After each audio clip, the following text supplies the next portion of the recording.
You know, I wanted to talk about the economy, and it is a daunting task to talk about the transition we're trying to initiate here. I want to thank you, Glenn. Thank you, Cece, for the introduction and for the leadership you served as chair of my Council of Economic Advisors. It's great to be back in Brookings Institution. I started here 400 years ago as a senator. God, it's hard to believe that's long ago. Oh, I know, anyway. But, and then as vice president, and when I was thinking about running for president, I came here, and now as president.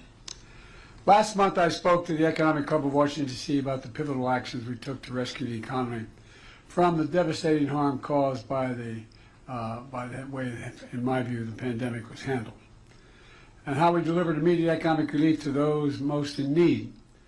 We got back to full employment, got inflation back down, managed a soft landing that most people thought was not very much likely to happen. Today, here at Brookings Institution, I'd like to talk about the pivotal actions we've taken to rebuild the economy for the long haul. You know, and how we're at a critical, in my view, moment in the direction of the economy is going to take. Next month, my administration will end and a new administration will begin. Most economists agree the new administration is going to inherit a fairly strong economy, at least at the moment. An economy going through fundamental transformation that's laid out a stronger foundation and a sustainable, broad-based, highly productive growth. And it's my profound hope that the new administration will preserve and build on this progress. Like most great economic developments, this one is neither red nor blue. And America's progress is everyone's progress. After decades of trickle-down economics that primarily benefited those at the very top, we've written a new book that's growing the economy, the middle out and the bottom up, that benefits thus far everyone. And this is going to be the test going forward. Over 16 million new jobs, the most in any single presidential term in American history. The lowest average unemployment rate of any administration in the last 50 years. 20 million applications for new business records.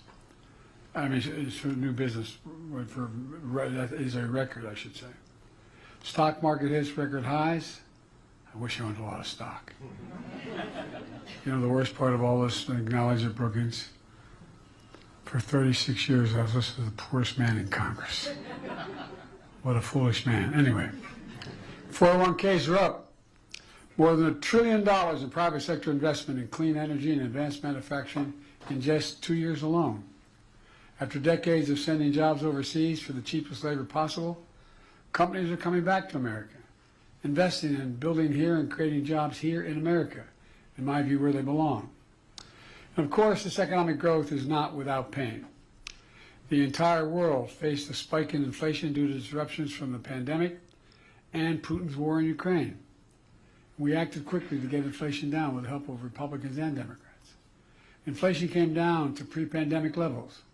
Wages have increased, but still too many working and middle-class families struggle with high prices for housing and groceries and the daily needs of life. At the same time as inflation and interest rates continue to fall, we've entered a new phase of our economic resurgence. With the outcome of this election, we also face an inflection point. Do we continue to grow the economy from the middle out and the bottom up, investing in all of America and Americans, supporting unions and working families, as we have the past 4 years, or do we move backward? In my view, backslide, to an economy that benefited those at the top while working people in the middle class struggled for a fair share of growth in economic theory that encouraged industries and livelihoods to be shipped overseas. And I might add, I'm not anti-corporation. For 36 years, I represented corporate America.